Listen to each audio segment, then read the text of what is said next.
Assim como na antiguidade existiam deuses que eram venerados, seres mitológicos, eu quero dar uma rápida compreensão para que você entenda desse assunto. Algumas pessoas que já estudam sobre isso vai ter um entendimento um pouco mais rápido, mas isso daqui vai abranger todas as pessoas.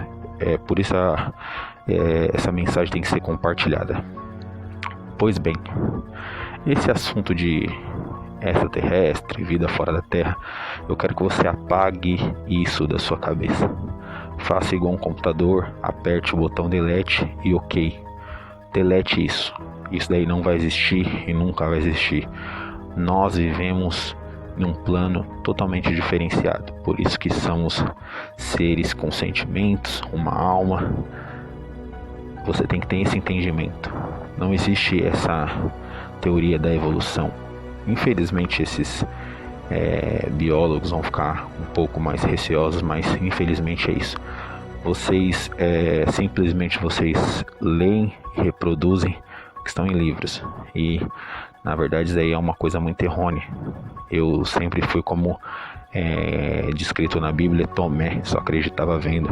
E todos esses anos trabalhando em algumas organizações do governo para que vocês não soubessem de algumas verdades, eu aprendi e vi muitas coisas que são de suma importância para a sociedade. E esse assunto, ufologia, é um deles. Não existe extraterrestre, não existe. Infelizmente não existe. Acabou o sonho de muitos aqui, mas não existe. Esse assunto remete a coisas muito mais profundas.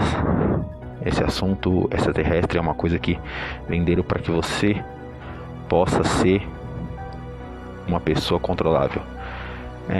Vou resumir aqui para quem acredita na palavra, nas Sagradas Escrituras. Eles são sim demônios. Isso mesmo, demônios que usam da tecnologia. Através dessa tecnologia eles se tornam muito poderosos. E em 1997 para 98 eu trabalhava como um piloto. Tinha acabado de me formar, eu era um piloto e eu fui incumbido de uma missão de levar um novo sistema de programação para uma base norte-americana. E eu era um jovem que tinha acabado de me formar, então não conhecia muito todo o esquema, como que eu iria fazer, do jeito que eu iria fazer. E fui conversando com um piloto mais veterano, que ele também se libertou do sistema, e hoje ele me ajuda muito. E ele veio me explicando algumas coisas para que eu chegasse lá e não fosse leigo. Uma delas era eu não olhar para o rosto de ninguém, nunca, nem de um oficial. Eu já achei isso muito estranho, porque na nossa doutrina a gente é ensinado a sempre bater continência, a venerar patentes maiores, e ali não, ali era diferente, ali eu teria que ignorar essas pessoas. E pois bem, ali tinha alguns lugares que eram restritos a nós. Chegamos lá, fizemos a entrega e iríamos pernoitar lá. E eu queria muito, sempre um jovem e ainda mais curioso, igual eu sempre fui, queria saber o que era de tão secreto ali. Não era uma base secreta, não se preocupem que aqui não vou vender mentiras, não era a Área 51, não era nada disso que vocês veem em mídias hollywoodianas, era simplesmente uma base.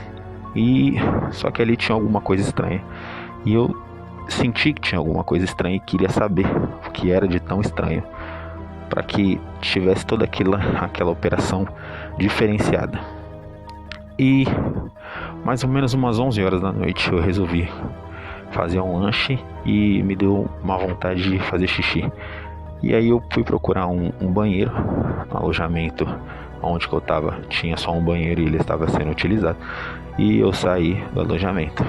Então, como eu não falava muito o inglês fluente ainda, eu tive uma dificuldade de conversação. E aí eu fui direcionado até um portão, que na hora que eu cheguei no portão, o militar que estava lá, ele simplesmente me deu acesso a esse portão. E aí eu entrei, eu achei que eu iria até o mictório e não foi isso que eu encontrei. Calma que eu não vou falar para vocês que eu vi um ser de outro mundo, uma nave, não. Mas eu vi uma coisa que ali mudaria minha concepção, que hoje iria fazer todo sentido para mim. Ali eu vi diversas pessoas trabalhando em algum tipo de projeto que estava muito avançado. Mas você vai falar, poxa, estava numa base militar norte-americana, ali eles sempre são avançados. Não, aquela forma ali era muito avançada, muito mesmo. Algumas coisas eram de características, como se fosse magia. Vou explicar assim rapidamente para vocês terem um entendimento.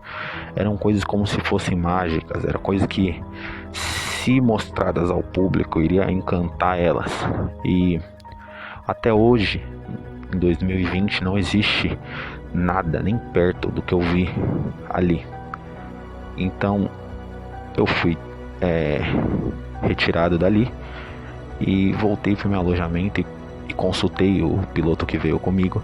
E ele falou, cara, a gente precisa sair daqui rapidamente, vamos entrar do jeito que a gente entrou, quieto e calado. No dia seguinte, fizemos o planejamento do voo para voltar. E ali, quando a gente chegou aqui no Brasil, rapidamente eu fui apreendido, vamos se dizer assim, e interrogado. E ali eu já achei totalmente estranho.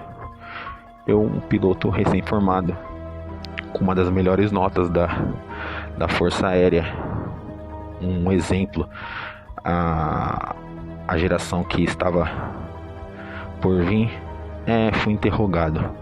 E o tipo de pergunta que me fizeram fez com que eu ficasse com uma pulga atrás da orelha.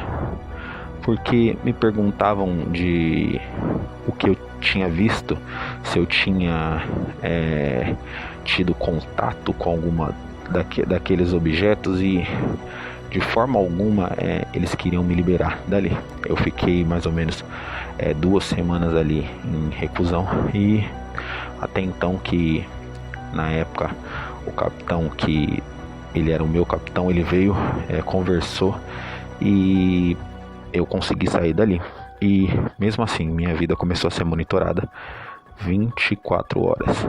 24 horas, isso mesmo, 24 horas. Eu era monitorado de todas as formas. Eu era monitorado na faculdade, eu era monitorado nas minhas aulas de violino, eu era monitorado nas minhas aulas de artes marciais, eu era monitorado na minha casa, eu era monitorado até na minha base. Então, daquele dia em diante, eu resolvi entender toda aquela situação. E cada vez que eu subia de patente, subia de graduação, eu me aprofundava mais nesse mundo. Até então eu conheci um dos maiores líderes de uma seita não secreta e discreta, que vocês já sabem qual que é, que eu fui chamado para trabalhar de piloto privado dele. E aí a história tomou uma proporção muito grande. Eu trabalhei para ele mais ou menos 9 anos. Ele de extremo poder, e eu, ao longo desses anos que eu trabalhei para ele, eu entendi uma coisa, que a seita dele era muito mais poderosa do que políticos, muito mais poderosa que líderes religiosos, era muito mais poderosas que forças armadas, era muito mais poderosas que o Estado todo. E ele era a cabeça pensante, ainda é hoje cabeça pensante aqui no Brasil dessa seita. E ali eu fui levado para conhecer diversos lugares que eles comandavam. Eu vou rapidamente colocar para vocês entenderem uma coisa. Vocês estão andando na cidade. A partir do momento que vocês estiverem andando na cidade, vocês vão ver toda a entrada de uma cidade. Ela vai ter um grande monumento com um símbolo escrito Rotary Club. O que é o Rotary Club? Rotary Club, ele faz parte, é um clube dessa seita.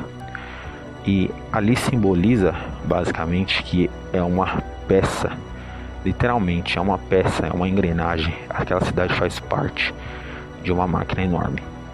E ali você pode entender que eles controlam